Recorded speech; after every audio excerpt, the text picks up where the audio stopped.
Hello, good morning. I welcome my YouTube channel Heartwave nursing classes.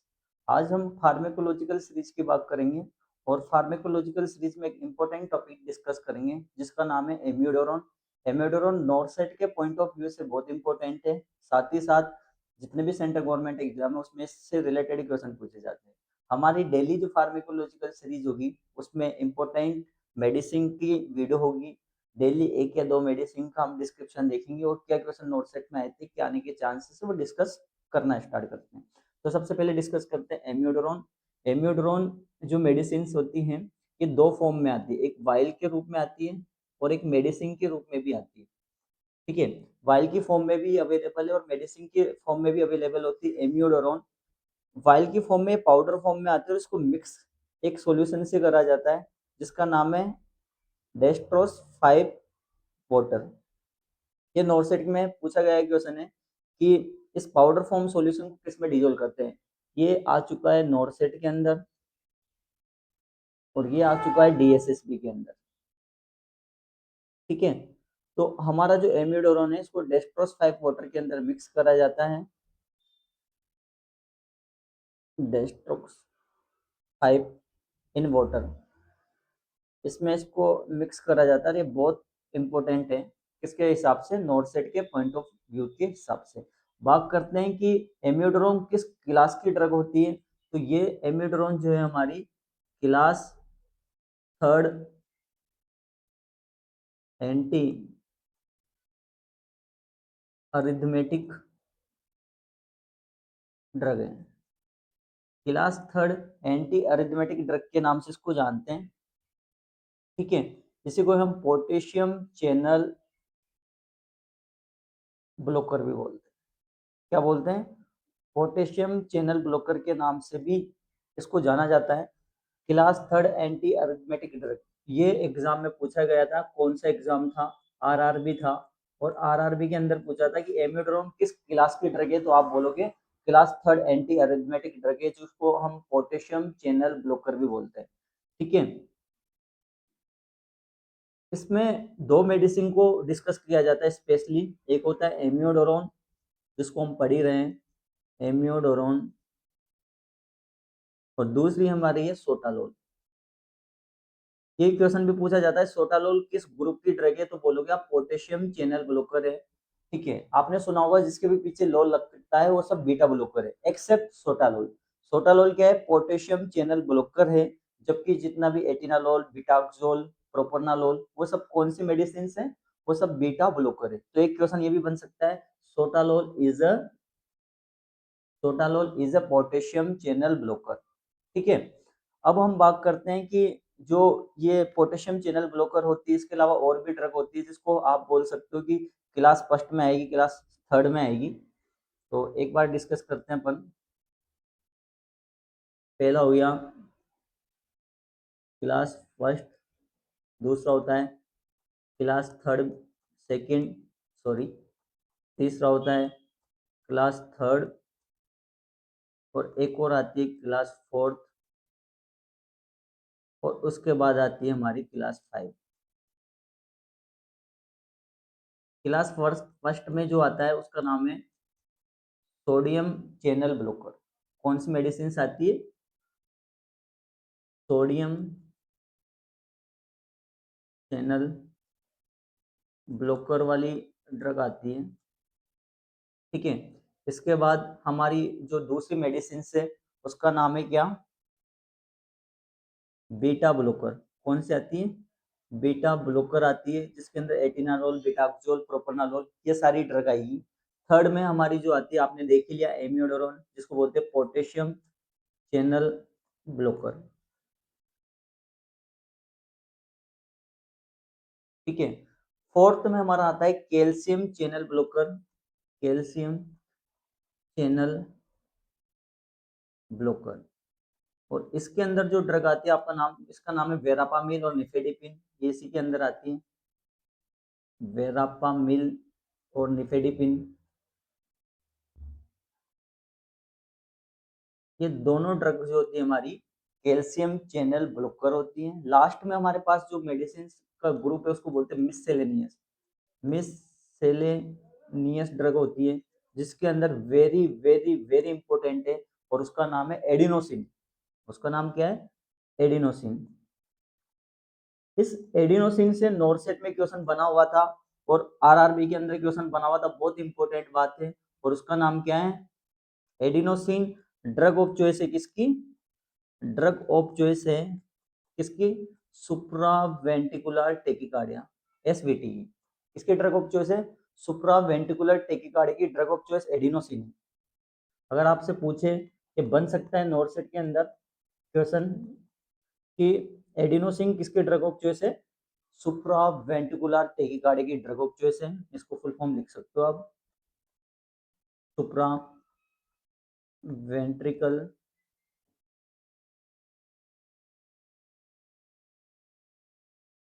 Tachycardia. तो हमने जितने भी ग्रुप की डिस्कस करा है, class first second third and fourth, इस क्लासिफिकेशन को दिया किसने है? ये क्वेश्चन भी बना हुआ है कहीं ना कहीं एग्जाम के अंदर। This classification is given by Vaughan Vaughan William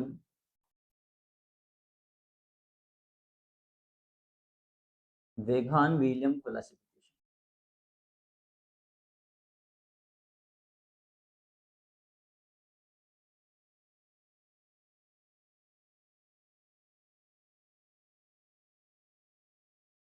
तो इस क्लासिफिकेशन को जिस नाम से जानते हैं उसका नाम है वेघान विलियम क्लासिफिकेशन के नाम से जानते हैं।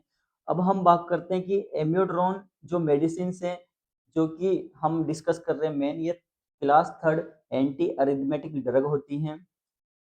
ठीक है, इसको डेस्ट्रोस 5% वाटर के अंदर भी दिया जाता है जिससे इसकी पोटेंसी बहुत अच्छी होती है, अच्छे से काम करती है। किस में यूज करते हैं? सबसे पहले हम इसका इंडिकेशन देख लेते हैं।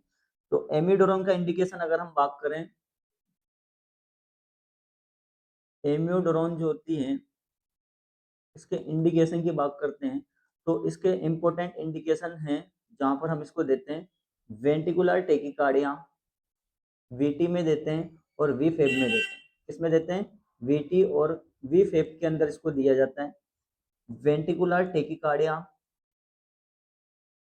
Ventricular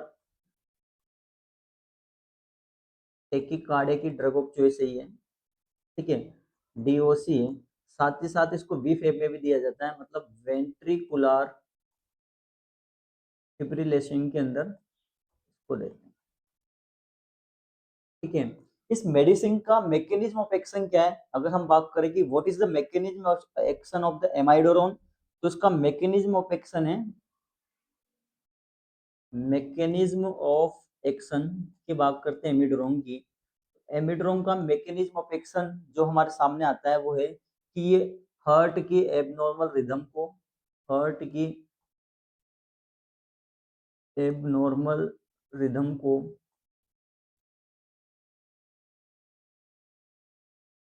change in normal rhythm, इसमें चेंज कर देता है। हार्ट की एबनॉर्मल रिदम को नॉर्मल रिदम में चेंज कर देता है। ये किसका मैकेनिज्म ऑफ एक्शन है? एमिडोरम का मैकेनिज्म ऑफ एक्शन होता है। ठीक है, तो इंडिकेशन हमने देख लिया। ठीक है, मैकेनिज्म ऑफ एक्शन हमने देख लिया। अच्छा, इस मेडिसिन की बात करें तो इस मेडिसिन के कुछ साइड इफेक्ट है जो पढ़ना चाहिए, बहुत इंपॉर्टेंट है। तो क्या साइड इफेक्ट इस मेडिसिन के, ये देख लेते हैं। इस मेडिसिन के दो दो इंपॉर्टेंट साइड इफेक्ट हैं, लेकिन इसको एक ट्रिक से याद कर सकते हैं अपन। कैसे? Potassium channel blocker make liver enzyme toxicity. Potassium channel blocker make liver liver and make liver and, यहाँ पर ए आएगा एंड, यहाँ एस आएगा, स्किन टॉक्सिसिटी, यहाँ टी आएगा। ठीक है, potassium channel blocker make liver and skin toxicity. T का मतलब होता है ये मेडिसिन का एक साइड इफेक्ट है कि ये पल्मोनरी फाइब्रोसिस कर सकती है। इस मेडिसिन का एक साइड इफेक्ट क्या है कि ये पल्मोनरी फाइब्रोसिस कर सकती है, इसीलिए इस मेडिसिन को देने से पहले हमको पीएफटी करवाना चाहिए। क्या करवाना चाहिए? पीएफटी करवाना चाहिए। पीएफटी मतलब क्या होता है? Pulmonary function test. क्या होता है पीएफटी का मतलब? पल्मोनरी फंक्शन टेस्ट होता है। जब भी एम्यूडोरॉन स्टार्ट करते हैं, सबसे पहले हम देखते हैं कि उसके लंग्स वेल तरीके से काम तो कर रहे हैं ना, कोई रेस्पिरेटरी डिफिकल्टी नहीं है ना। यदि है तो पीएफटी करवाएंगे, बिकॉज ये फाइब्रस का फॉर्मेशन कर देती है ड्रग लंबे टाइम तक यूज करते हैं तो इसको। ठीक है, और लिखो इसको pulmonary function test. Pulmonary pulmonary function test करवाएंगे। ठीक है, दूसरा इंपॉर्टेंट है कि ये जो मेडिसिन होती हैं, ये क्या करती है? कॉर्नियल डिपोजिशन करती है। कॉर्नियल के अंदर जो हमारा कॉर्निया वाला पार्ट है उसमें डिपोजिट होना स्टार्ट हो जाते हैं ग्रेन्यूल्स, डिपोजिशन करती है, उस वजह से हमको ब्लड विजन आता है। क्या हो सकता है? ब्लड विजन होने के चांसेस हैं। तो इस मेडिसिन को देते हुए अगर किसी पेशेंट को ब्लड विजन है तो इसके साइड इफेक्ट है। साथ ही साथ ऐसे पेशेंट को हम एडवाइस करेंगे कि वो ड्राइविंग ना करें, क्योंकि एक्सीडेंट के चांसेस बढ़ जाएंगे। तो एज अ नर्सिंग रेस्पॉन्सिबिलिटी क्या है? अवॉइड टू द ड्राइविंग के लिए हम सजेस्ट कर सकते हैं। तीसरा, ये मेडिसिन क्या कर सकती है? और ये ब्लू स्किन कर देती है। कैसे कर देती है? ब्लू स्किन करना स्टार्ट हो जाता है, जो हमारा पेशेंट होगा वो नीला नीला हो जाएगा। ठीक है, ये मेडिसिन मायोकार्डाइटिस करती है, मायोकार्डाइटिस भी कर देती है। जब इस मेडिसिन को लंबे समय से लेते हैं तो middle layer of the heart को ये इरिटेट करना स्टार्ट करती है और वहां की लेयर में इंफ्लामेशन करती है, इसलिए मायोकार्डाइटिस करती है। नोट लगा के एक बार लिख सकते हो, क्योंकि एमेड्रोन जो क्या है, लॉन्ग एक्टिंग ड्रग है। एमेड्रोन कैसी ड्रग है? एम्यूडेरोन लॉन्ग एक्टिंग ड्रग के नाम से इसको जानते हैं। इसका एक्शन लंबे समय तक बना रहता है। ठीक है, तो ये मायोकार्डाइटिस भी करवा सकती है।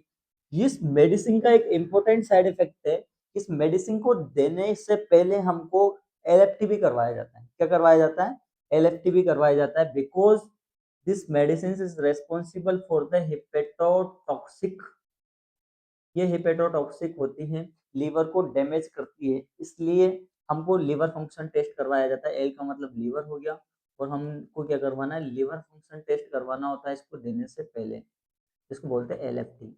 और एलएफटी के अंदर दो इंपॉर्टेंट चीजें असिस्ट करते हैं, जिसका नाम है फर्स्ट एएसटी और एएलटी, एलेनिन अमाइनो ट्रांसफरेंस और एस्पार्टेट अमाइनो ट्रांसफरेंस। दोनों की फुल फॉर्म क्या हो जाएगी? एलेनिन अमाइनो ट्रांसफरेंस और एस्पार्टेट अमाइनो ट्रांसफरेंस। एलएफटी के फंक्शन को चेक किया जाता है। साथ ही साथ ये मेडिसिन एल्फा ब्लॉकर होती है। कैसी होती है? Alpha blocker. इस मेडिसिन को एल्फा ब्लॉकर मेडिसिन, इस मेडिसिन का साइड इफेक्ट क्या है? एक एल्फा ब्लॉकर का काम करती है। और एल्फा ब्लॉकर मतलब क्या हो गया? रिसेप्टर समझ लेते हैं। टोटली दो तीन रिसेप्टर की बात करेंगे। एल्फा वन रिसेप्टर होता है, ठीक है, जो कि वेजो डायलेशन का काम करता है। वेजो डायलेशन का काम करता है।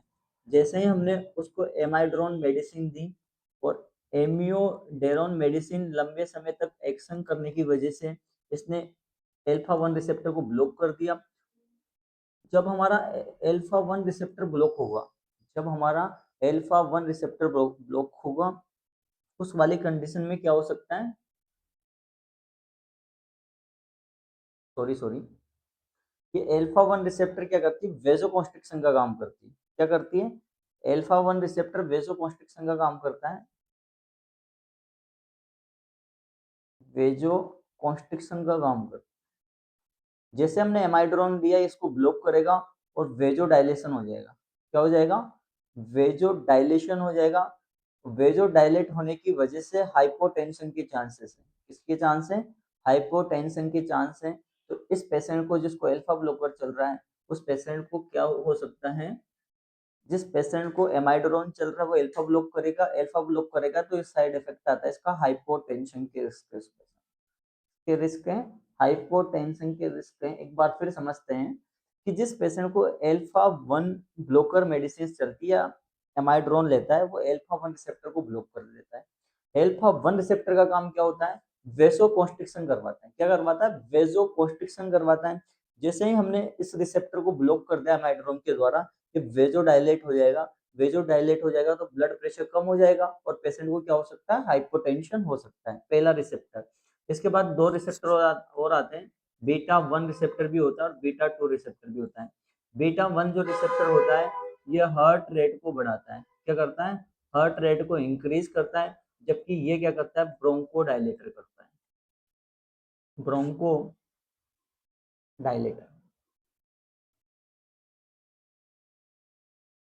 कौन करता है? ये सब चीजें, ये सब चीजें हमारा अल्फा 1 रिसेप्टर क्या करता है? हार्ट रेट को बढ़ाता है। और बीटा 2 रिसेप्टर क्या करता है? ब्रोंको डायलेटर करता है। ये रिसेप्टर हैं और ये बीटा 1 रिसेप्टर हैं। ये पर्टिकुलर जगह पर पाए जाते हैं। बीटा 1 रिसेप्टर हार्ट में पाया जाता है, ठीक है। बीटा 2 रिसेप्टर हमारा ब्रोंकाई में पाया जाता है, ब्रोंकस में पाया जाता है। और हमारा जो वेजो ये अल्फा 1 रिसेप्टर होता है, ये ब्लड वेसल्स में के अंदर प्रेजेंट होता है, ब्लड वेसल्स पर प्रेजेंट होता है, ठीक है। इनकी लोकेशन की भी हमने बात कर ली है, वेरी वेरी इंपॉर्टेंट है। जैसे ही हम बीटा ब्लॉकर देते हैं, तो बीटा ब्लॉकर दोनों रिसेप्टर पे काम कर सकती है, ठीक है। बीटा 1 रिसेप्टर पे भी काम करती है और बीटा 2 रिसेप्टर पे भी काम करेगी। उस वजह से क्या होगा? एक तो हार्ट रेट डिक्रीज हो जाएगी, और हार्ट रेट डिक्रीज होती है तो बीपी भी कंट्रोल हो सकता है। तो ब्लड प्रेशर को कंट्रोल करने के लिए हम क्या देते हैं? बीटा ब्लॉकर देते हैं। ब्लड प्रेशर को कंट्रोल करने के लिए हम बीटा ब्लॉकर देते हैं। लेकिन जिस पेशेंट को अस्थमा है, उसको अगर हमने बीटा 1 ब्लॉकर दिया, तो अस्थमा के केस में आपको पता है कि ये हमारे ये रेस्पिरेटरी सिस्टम का ट्रैक होती है, ठीक है। और अस्थमा के केस में क्या होता है कि यहाँ पर एलर्जी रिएक्शन होने की वजह से एयरवे नैरो होता है ऑलरेडी। और इस ब्रोंकाई के यहाँ पर क्या होगा? ये एयरवे नैरो होगा। इस ब्रोंकाई के यहाँ पर जैसे हमने बीटा ब्लॉकर दी, इसको कॉन्स्ट्रिक्शन कर देगा, तो रेस्पिरेटरी प्रॉब्लम और ज्यादा होना स्टार्ट हो जाएगी पेशेंट को। तो 100 नोट लगा के लिख सकते हो, beta blocker is contraindicated in asthma. ये very very very very important है।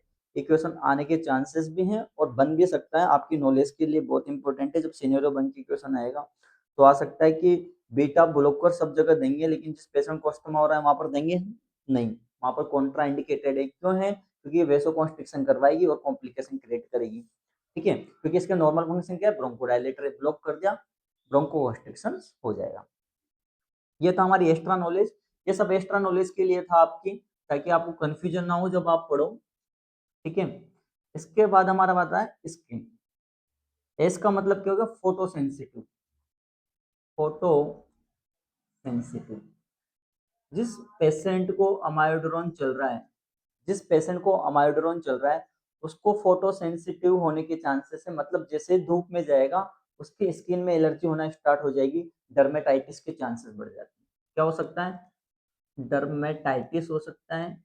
इसलिए पेशेंट को सजेस्ट करेंगे कि जब भी वो एमाइड्रोन ले, उसको अवॉइड करें सन में जाने के लिए, मतलब धूप में जाने से बचे, उसके लिए हम उसको सजेस्ट करेंगे।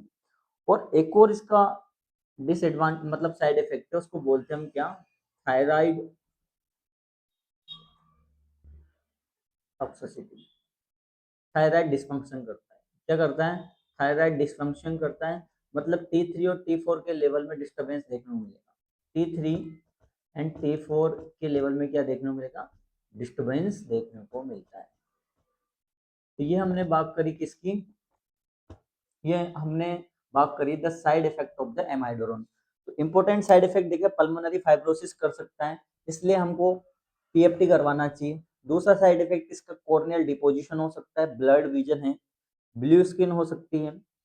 एलएफटी करवाया जाता है, ये क्वेश्चन पूछे जा चुके हैं और पूछने के चांसेस है कि एलएफटी क्यों करवाते हैं? बिकॉज ये क्या करता है, यहाँ पर लिवर के सेल को डैमेज करना स्टार्ट करता है, ग्रेनुलस का फॉर्मेशन करता है, इसलिए हेपेटोटॉक्सिक ड्रग भी इसको बोलते हैं।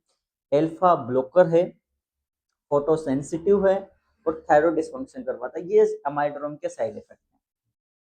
ठीक है, फिर इसके बाद हमने एक्स्ट्रा नॉलेज के लिए सब कुछ देखा था, रिवीजन कर लेंगे लास्ट में, कोई दिक्कत वाली बात नहीं। आगे चलते हैं। जब भी हम पोटेशियम चैनल ब्लॉकर लेते हैं, क्या लेते हैं, जब भी हम पोटेशियम चैनल ब्लॉकर स्टार्ट करते हैं तो पेशेंट को एक और साइड इफेक्ट होने के चांसेस है और उसका नाम है टोरसा डी पॉइंट। क्या नाम है, टोरसा डी पॉइंट। ये बहुत इंपॉर्टेंट है कि टोरसा डी पॉइंट किसका साइड इफेक्ट है, पोटेशियम चैनल ब्लॉकर का साइड इफेक्ट है। साथ ही साथ ये हमारा एमाइडोरोम का भी क्या है, इंपॉर्टेंट साइड इफेक्ट है। ठीक है, अगर आपसे पूछे पोटेशियम चैनल का साइड इफेक्ट क्या है तो आप बोलोगे टोरसा डी पॉइंट। क्या होता है टोरसा डी पॉइंट, ये एग्जाम में क्वेश्चन बनेगा, डेफिनेटली बनेगा, कोई से भी एग्जाम में क्वेश्चन बन सकता है। ये आरआरबी में आ सकता है, एसजी पीजीआई में आ सकता है, या फिर नॉरसेट में भी ये आने के चांसेस हैं। टोरसा डी पॉइंट होता है क्या है, सबसे पहले ये समझे। तो टोरसा डी पॉइंट को समझने के लिए मैं आपको एक हिंट दे देता हूँ। इसमें क्यूटी प्रोलोंगेशन होता है। क्या होता है, क्यूटी प्रोलोंगेशन पाया जाता है। क्यूटी प्रोलोंगेशन का मतलब क्या हो गया, क्यूटी इंटरवल बढ़ जाएगा, इंक्रीज क्यूटी इंटरवल। अगर आपसे पूछे क्यूटी इंटरवल का ड्यूरेशन नॉर्मली कितना होता है तो आप बताओगे 0.40 से 0.44 सेकेंड। ठीक है, और इसी को इंग्लिश में बोल दो तो 0.42 0.44 सेकेंड इसका ड्यूरेशन होता है किसका, क्यूटी इंटरवल का, नॉर्मल ड्यूरेशन। ये क्या है, नॉर्मल ड्यूरेशन है। तो इसको भी समझने के लिए हमको कुछ चीजें निकालनी पड़ेगी बाहर। सबसे पहले डायरेक्ट समझ नहीं पाओगे आप, तो सबसे पहले तो हम ईसीजी ड्रॉ कर देते हैं। ये मान लीजिए पी वेव। ठीक है, ये हमारा क्यूआरएस कॉम्प्लेक्स हो गया और ये होगी पी वेव। ऐसी रहती है सीजी, बिल्कुल ऐसी रहती है सर। तो अब हम बात करते हैं पी वेव, क्यूआरएस, और हम बात करते हैं टी वेव।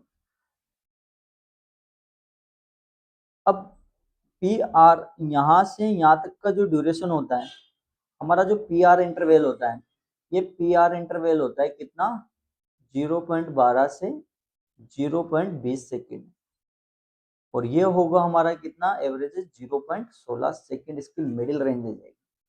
ठीक है, इसके बाद हमारा क्यूआरएस जो कॉम्प्लेक्स होता है, यहाँ से यहाँ तक का जो ड्यूरेशन होता है, ये कितना होता है, ये होता है हमारा क्यूआरएस जो कॉम्प्लेक्स होगा, ये होता है 0.06 से 0.10 सेकेंड, और इसकी भी मिडिल रेंज आ जाएगी 0.08 सेकेंड। यह नॉरसेट के अंदर आया था, नॉरसेट 6 या नॉरसेट 7 के प्री एग्जाम में क्वेश्चन आया हुआ है कि क्यूआरएस कॉम्प्लेक्स का नॉर्मल ड्यूरेशन कितना होता है। तो कितना होता है, 0.06 से 0.10 सेकेंड होता है। ठीक है, इसकी मिडिल रेंज हो जाएगी 0.08 सेकेंड। इसके बाद क्यूटी से लेकर यहाँ से लेकर और यहाँ तक का जो ड्यूरेशन होता है, क्यूटी इंटरवल कितना होता है, ये क्वेश्चन हमारा था। और क्यूटी इंटरवल कितना होता है, वो हमारा होता है 0.40 से, मैंने पहले लिखवा दिया है आपको, 0.40 से 0.44 सेकेंड। कितना होता है, 0.40 से 0.44 सेकेंड। अब जैसे ही हमारा एस कॉम्प्लेक्स यहाँ पर एंड होता है तो एस से लेकर टी का इंटरवल कितना होता है। ठीक है, तो हमारी टी वेव का जो ड्यूरेशन आएगा, टी वेव का ड्यूरेशन होगा हमारा जहां से ये खत्म हुआ है, और एस कहाँ पर खत्म हुआ है, 0.10 से। तो 0.10 सेकेंड से लेकर 0. कितना हो जाएगा, 0.24 सेकेंड या 20 सेकेंड, ये आप इसको मान सकते हैं। ठीक है, लेकिन आप इंपॉर्टेंट 3 चीजें याद रखो जो मैं बता रहा हूं आपको, P R interval, QRS complex, QT interval. और ये टी वेव कहाँ से स्टार्ट होता है हमारा, ये स्टार्ट होगा जहां से हमारा क्यूआरएस कॉम्प्लेक्स का द एंड हुआ है। ठीक है, तो हम देख रहे थे टॉर से डी पॉइंट क्या होता है। टॉर से डी पॉइंट होता है जब क्यूटी इंटरवल प्रोलॉन्ग्ड हो जाता है। जैसे हमारा एक क्यूटी इंटरवल प्रोलॉन्ग्ड होगा, क्यूटी इंटरवल धीरे धीरे काम करेगा, हमारे जो ये वेंट्रिकल्स हैं ये बहुत ज्यादा बनेंगे, इसको बोल देते हैं पॉलीमॉर्फिक वेंट्रिकल। क्या होगा? पॉलीमॉर्फिक वेंट्रिकल देखने को मिलता है। और पॉलीमॉर्फिक वेंट्रिकल किस में देखने को मिलेगा? टॉरसेट डी पॉइंट में देखने को मिलता है। टॉरसा डी पॉइंट के अंदर देखने को मिलता है, बिकॉज क्यूटी प्रोलोंगेशन, बिकॉज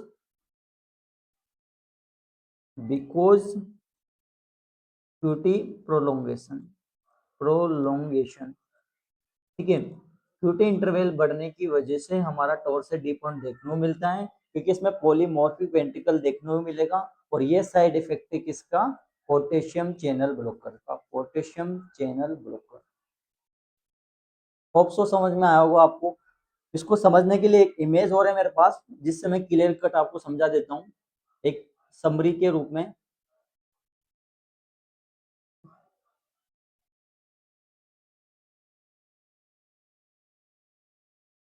ये लो, आपके सामने इमेज आ गई है, डेफिनेटली आप समझ जाओगे इससे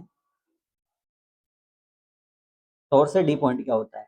तो बोलना, टॉरसेट डी पॉइंट जो होता है वेंट्रिकुलर टेकिकार्डिया का एक सब टाइप है, जिसके अंदर पॉलीमॉर्फिक वेंट्रिकल देखने को मिलता है। क्या देखने को मिलता है? पॉलीमॉर्फिक। ये देखो यहाँ पर बहुत सारे वेंट्रिकल देखने को मिलते हैं, ये वेंट्रिकल, ये वेंट्रिकल, ये वेंट्रिकल, ये वेंट्रिकल, इसको बोलते हैं पॉलीमॉर्फिक वेंट्रिकल देखने को मिलेंगे। क्या देखने को मिलते हैं? पॉलीमॉर्फिक वेंट्रिकल देखने को मिलते हैं। और ये देखने को मिलते हैं क्यूटी प्रोलोंगेशन की वजह से, क्यूटी प्रोलोंगेशन होने की वजह से हमको ये देखने को मिलेगा। इसको ही बोलते हैं हम क्या?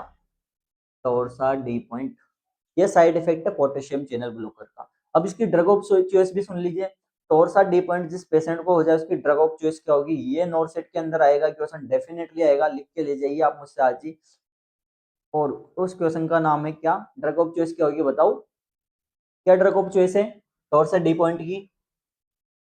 Magnesium sulphate, MgSO4, magnesium sulphate.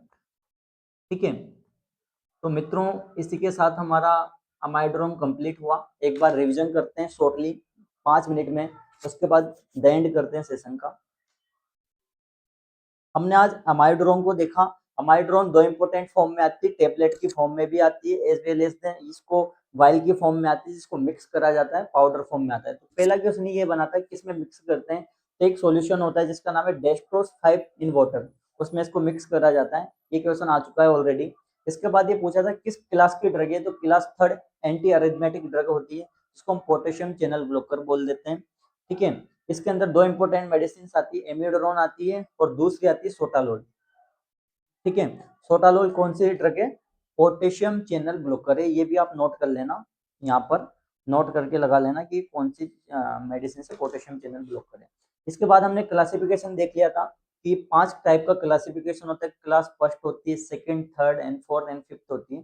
Class first के अंदर sodium channel blocker, class second के अंदर बीटा ब्लॉकर, क्लास थर्ड के अंदर पोटेशियम चैनल ब्लॉकर, फोर के अंदर कैल्शियम चैनल ब्लॉकर, और 5 के अंदर क्या आता है? मिससेलेनियस आता है, जिसके अंदर इंपॉर्टेंट मेडिसिन का नाम बताया था एडिनोसिन। और एडिनोसिन ड्रग ऑफ चॉइस है किसकी? Supraventricular tachycardia. नोट कर लेना अपने रजिस्टर में, ये क्वेश्चन भी बहुत बहुत इंपॉर्टेंट है। ड्रग ऑफ चॉइस है किसकी?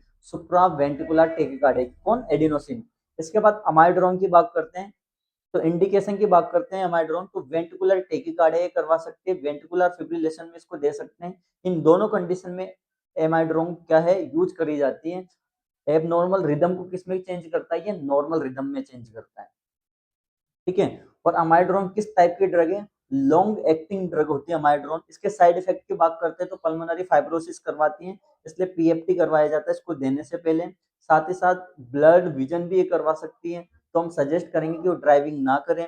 इसके अंदर स्किन होती है ब्लू हो जाती है, मायोकार्डाइटिस ये करवाता है, इसीलिए हार्ट में एबनॉर्मलिटी क्रिएट कर रहा है, इसलिए ये क्यूटी प्रोलोंगेशन होता है और टॉर्सो डी पॉइंट करवाने की चांसेस है आगे जाके। साथ ही साथ हेपेटोटॉक्सिक ड्रग भी होती है ये, अल्फा ब्लॉकर होता है, अल्फा ब्लॉक होने की वजह से हाइपोटेंशन होता है। इसका हमने कंसेप्ट देखा था कि नॉर्मली ये क्या करता है, वेसोकॉन्स्ट्रिक्शन करवाए रखता है और बीपी को कंट्रोल करता है। जैसे हम आयोड्रोन देंगे ये वेसोडाइलेटेड हो जाएगा और हाइपोटेंशन के चांसेस होंगे। साथ ही साथ दो रिसेप्टर और होते हैं, beta 1 beta 2 receptor. Beta 1 receptor heart में पाया जाता है, बीटा 2 रिसेप्टर हमारे ब्रोंकस पे पाया जाता है। बीटा 1 रिसेप्टर जो होता है ये क्या करता है, beta 1 receptor is responsible for the increase the heart rate. किसके लिए रेस्पॉन्सिबल है, हार्ट रेट को बढ़ाने के लिए रेस्पॉन्सिबल है। और बीटा 2 रिसेप्टर ब्रोंकोडाइलेटर के लिए रिसेप्टर है। जब हम ऐसी मेडिसिन देते हैं बीटा ब्लॉकर इन दोनों को ब्लॉक कर देगी, उस वाले केस में क्या होता है, ब्रोंकाई कॉन्स्ट्रिक्शन हो सकता है। तो अस्थमा वाले केस में कॉन्ट्राइंडिकेटेड है। रेस्पिरेटरी की जितनी भी प्रॉब्लम है उन सब में कॉन्ट्राइंडिकेटेड है कौन, बीटा ब्लॉकर। ये अपना एक्स्ट्रा पॉइंट था। इसके बाद हमने साइड इफेक्ट देखिए थे, दो और इंपॉर्टेंट साइड इफेक्ट देखे जिसको बोलते हैं Torsa D point. Torsa D point क्या होता है, ये टोरसा डी पॉइंट का मतलब हो गया क्यूटी इंटरवल प्रोलोंगेशन है resulting polymorphic ventricular tachycardia seen होता है। It is a sub typic इसका वेंट्रिकुलर टेकिकार्डिया का। नॉर्मल जो क्यूटी इंटरवल होता है 0.40 से 0.44 सेकंड होता है, ठीक है। और हमारा जो पीआर इंटरवल है 0.12 से 0.20 सेकंड, क्यूआरएस कॉम्प्लेक्स हमारा 0.06 से 0.10 सेकंड होता है। इस प्रकार से हमने सारा अमाइड्रोम को डील किया, अमाइड्रोम को देखा और एमाइड्रोम की इमेज भी देखी, ठीक है। इसके अलावा एक इंपॉर्टेंट क्वेश्चन अपने डिस्कस किया लास्ट में कि ड्रग ऑफ चॉइस है टोरसा डी पॉइंट की मैग्नीशियम सल्फेट, जिस पॉलीमॉर्फिक वेंट्रिकुलर टेकिकार्डिक कंडीशन को ट्रीट करता है। तो आज के लिए यहाँ पर समाप्त करते हैं, नेक्स्ट मेडिसिन लेके आएंगे हम। नोट्स बनाएं डेली और इंपॉर्टेंट हाईलाइट करके स्टार्ट करें। इस सीरीज में आपको बहुत सारे क्वेश्चन मिलेंगे नोट्स के। धन्यवाद, थैंक यू सो मच।